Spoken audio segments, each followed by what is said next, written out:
Pagsibol Village Renovation, ito may contractor akong nakilala, Sir Aldrin Balbalosa. Yan ang FB niya, yan ang cellphone number niya, paki-screenshot. Ito, total nito is nasa 60K all in. Pakyaw po ito. Ito po, drop ceiling na sa baba. Pati po yung taas. Wala lang pong tiles. Ang mga ilaw po is shoulder na ni buyer para makapamili kayo kung anong color, kung anong style. Sa kanila po yung labor. Pati po yung ceiling ng CR, pati exhaust fan kasama na sa installation nila.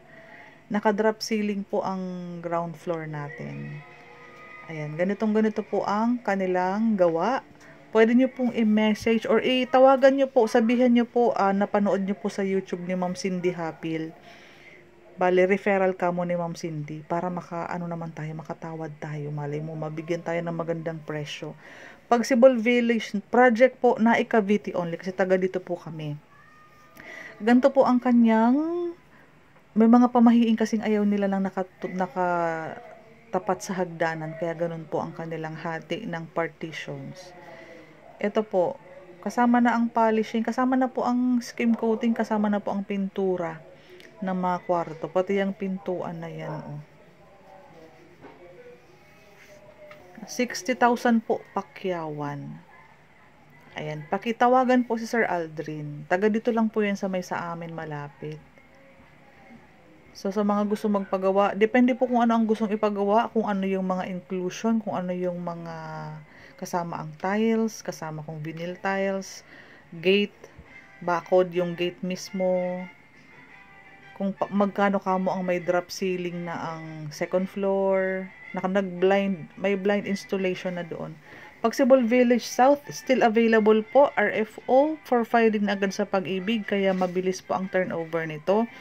Sa mga buyer ko pong magto-turnover na, pwede tayong maghanap ng mga accredited contractor para tanong na kayo ng mga presyo.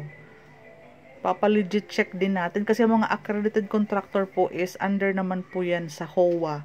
Kaya legit po sila, accredited po sila. May samahan sila ng mga contractor para iwas bogus, iwas scam kasi malaking pera po ang binibitawan natin sa mga pagpaparenovate ng ating kabahayan. So this year po, year 2023, dagsa po kasi ang turnover ng Pagsibol Village South Phase 2 sa Pagsibol Village East ng Pagsinag. Kaya ito po, kakilala lang natin po ang nire-refer natin. Although meron pa naman pong nagpapa-vlog ng mga gawa nila, kayo na lang po ang bahalang tumawag sa mga contractor na i-feature ko po sa ating YouTube channel. Yung cellphone number ni Sir Aldrin, ilalagay ko po dyan sa description box, saka sa comment section para tawagan mo siya. I-abiso mo lang po na kamo vlogger Ma'am PH ang